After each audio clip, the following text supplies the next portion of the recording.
Welcome, everyone, to the deep dive. Today, we're plunging into something that, well, it really hits home for all of us. Stress. It really does. It's everywhere. Exactly. And think about this. How often do you feel tired all the time? Or have those weird gut issues or that brain fog, and you just chalk it up to, oh, I'm getting older? Yeah, or didn't sleep well or pushed too hard at the gym. We hear that a lot. Right. But what our sources are showing, and this is really eye-opening, is that these things often aren't just random annoyances. They can actually be your body Uh, signaling that chronic stress is doing some real silent damage. Silently eroding your health, basically. And you might not even connect the dots back to stress. Okay, let's unpack this then, because when you actually start listing out where stress comes from in modern life, it's kind of overwhelming. It really is. The list is long. The research points to, the basics like not enough sleep, maybe a chronic infection simmering away, or old injuries. Then you've got chemical stress, things like drugs, maybe too much caffeine, nicotine. What? And environmental stuff too, right? Like air pollution, maybe even electromagnetic fields, poor water quality. Absolutely. And that's before the mental side, anxiety, depression, loneliness, even anger. And nutritional stress, deficiencies, gut problems, food intolerances. Don't forget financial worries, relationship issues, family stuff. Even the daily grind, your phone buzzing constantly, chores, traffic, it just piles up. It really does. When you see it all laid out, you realize that, yeah, stress right now is pretty much unavoidable.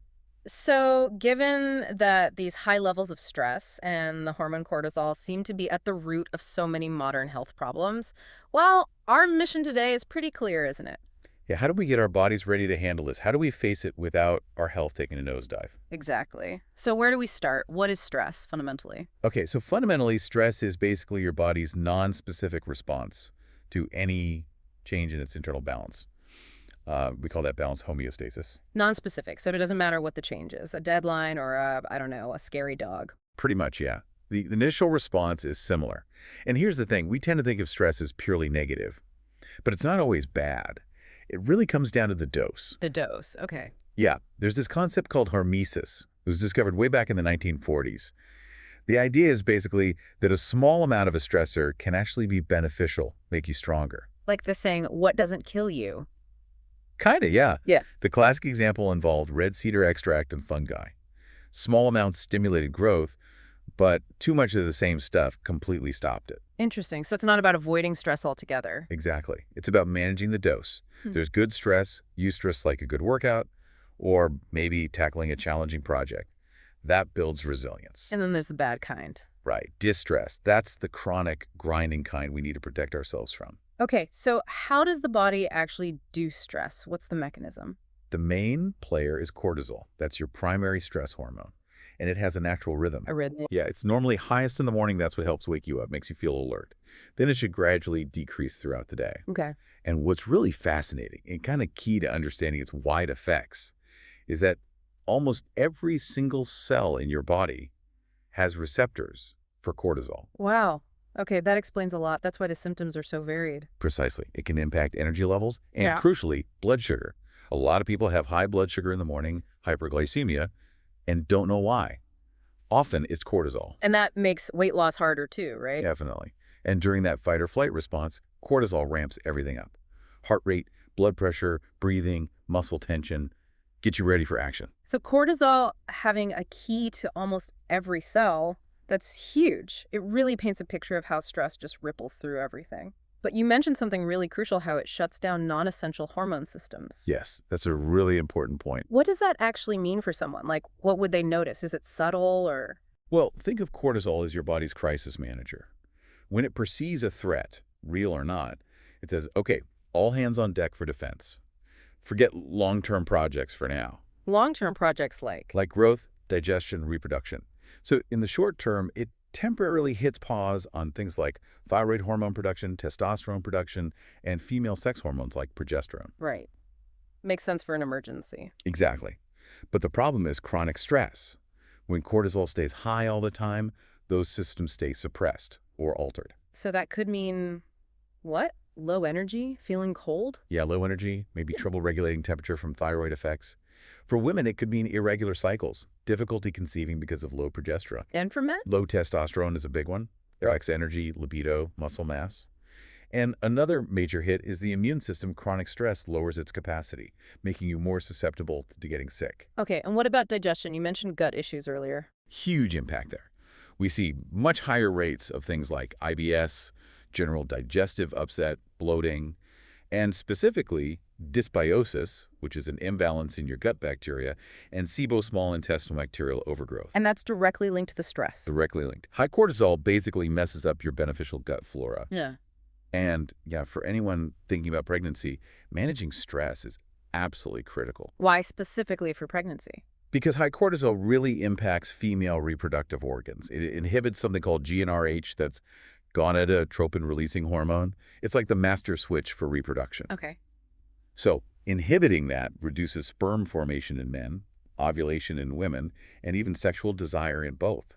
It's powerful stuff. Wow. So it really is all about balance, isn't it? Not too low, because you need to respond to things. Right. You need some responsiveness. But definitely not chronically high, which seems to be the default for so many people now. That's the modern challenge, exactly. Yeah. That list of impacts is, well, it's pretty sobering. I bet a lot of listeners are ticking boxes in their heads right now. We've talked about what stress does, but let's really focus on the serious consequences of it being chronic day in, day out. Yeah, the long-term picture. Because this is where it gets really insidious, right? The way it quietly undermines your health. It really does. So with chronic high stress, you're looking at, as you said, a weaker immune system, getting sick more often, That's right. finding it incredibly difficult to lose fat even if you're eating well and exercising. Very common complaint linked to that insulin resistance. Increased insulin resistance, higher blood sugar levels, and those widespread hormonal imbalances we touched on. Low testosterone, low growth hormone, and low DHEA. Tell us about DHEA. DHEA is super important. It's basically a precursor, a building block for all your other sex hormones, testosterone, estrogen, progesterone. So if DHEA is low because of chronic stress. It's like a domino effect on everything else. Exactly. Your whole hormonal cascade can be thrown off. And beyond hormones. Increased risk of osteoporosis, fatty liver disease. These are also linked. And the emotional side. Anxiety, depression. Very strongly linked. The research suggests high cortisol actually reduces levels of dopamine and serotonin, those feel-good neurotransmitters. Makes sense. What about weight gain and sleep? People always talk about stress and sleep. Yeah, weight gain is common. And sleep, it's not just having trouble falling asleep, though that happens.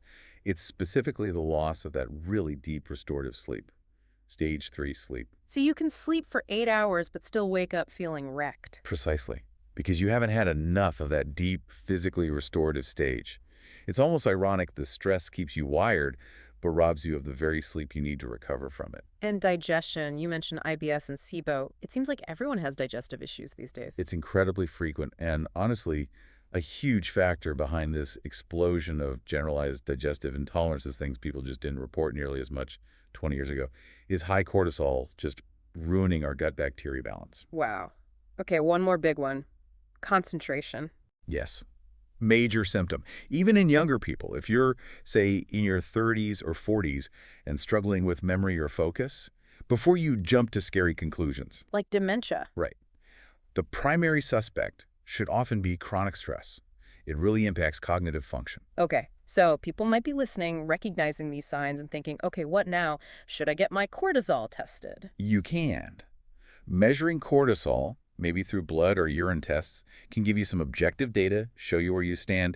But honestly, the more critical question is... what can I do about it? Exactly. Now that you understand how serious chronic stress is, how can you improve your body's ability to actually handle it? Because that's the good news. There are things we can do. Absolutely. You could definitely build resilience, improve how your body copes. Yeah. And the starting point is often nutrition and some targeted support. Right. Let's get practical. We've laid out the problem. How do we build that internal armor against this constant stress barrage? Where do we start? Okay, a really powerful place to start, and one that maybe doesn't get enough attention specifically for stress, is your diet. What's on your plate? Makes sense. Fueling the body right. Absolutely. So first, think about what to reduce or eliminate. High-impact changes often come from cutting out inflammatory foods, especially ones you know you react to. Like? Common culprits the research points to are things like cereals and dairy for many people. Also, anything with a high glycemic index, so lots of sugar, maybe certain fruits if you eat a ton of them, processed foods generally. What else? Fats. Yeah, trans fats are a definite no. And those vegetable oils that are really high in omega-6 fats, but low in omega-3s, think soybean oil, corn oil, that kind of thing. Okay. Beverages. Limit alcohol, for sure. And caffeine. You don't necessarily have to quit coffee, but maybe switch to mostly decaf throughout the day. High doses of caffeine can really spike cortisol for some people. Got it. So cut the inflammatory stuff. What should we be adding? Okay, number 1, omega-3 fatty acids. Super Yeah. important for their anti-inflammatory effects. Where do we get those? Fish oil. Oily fish is great. Think sardines, herring, anchovies, mackerel.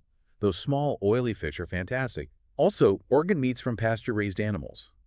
And I have to stress pasture-raised, not from feedlots. Big difference in fatty acid profile. Huge difference. Certain seeds and nuts have some omega-3s too, though it's a different type.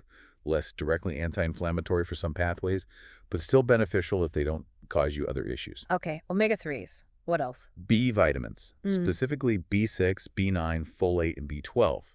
Studies show they can really improve mood and how your body copes with stress. Sources. Leafy greens are good for folate. Pasture-raised liver is a powerhouse for B vitamins. Shellfish too, oysters, mussels.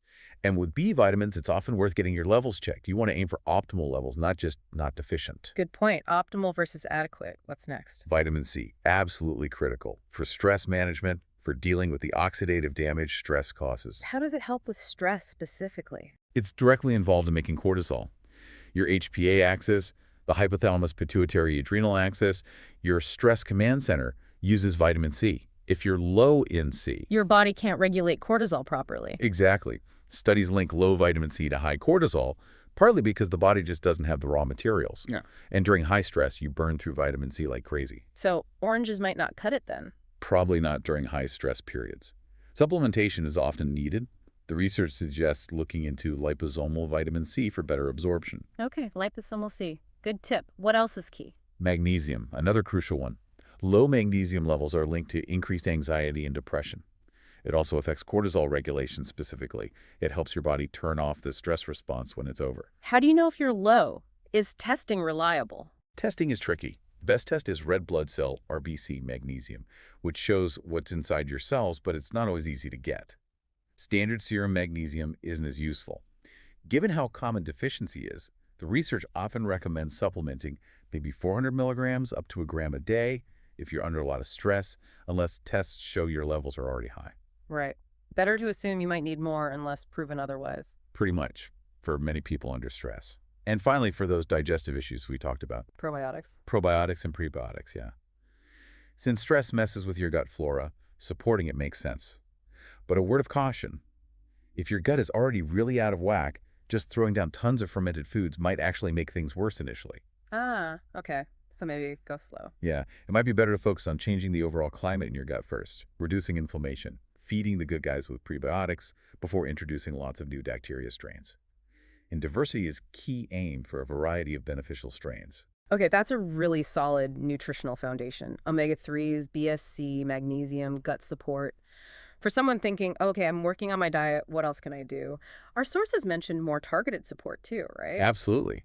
Beyond those foundational nutrients, there are specific herbs and compounds that can really help modulate the stress response. Like adaptogens. I hear that term a lot. Exactly. Adaptogenic herbs are fascinating. Things like ashwagandha, rhodiola, schizandra, cordyceps. They don't just suppress stress, they actually help your body adapt to it better. They sort of normalize your body's functions in the face of the stressor. So they help you become more resilient over time. That's the idea, yeah. They help reduce the long-term negative impact of cortisol and potentially prevent some of those stress-related diseases. Think of them as helping your system recalibrate. Interesting. Any other supplements mentioned? Yeah, things like theanine, the choline amino acid found in tea zinc, and ginkgo biloba were also noted as potentially supportive. But there were 3 that got a kind of special mention in the research. Oh, okay. What are they? First is GABA. It's actually a neurotransmitter in your brain that helps calm things down. Supplementing with GABA can help increase your parasympathetic activity, that's your rest and digest system, to counterbalance the fight or flight overdrive. Okay, helps you chill out. What's the second one? Ornithine. This one's really interesting. It's an amino acid, technically, but acts hormonally. Studies show it can actually reduce cortisol levels and increase DHEA. Ah, that precursor hormone again? Exactly. So it helps on both ends. And what's particularly cool about ornithine is studies have linked it not just to better sleep, but also specifically to reduced feelings of anger and irritability. Wow. Dose. The research suggested around 400 milligrams per day for people dealing with elevated stress. Okay, GABA, ornithine. What's the third special mention? Essential amino acids, or EAAs. Like protein building blocks, how do they help with stress? Well, two ways.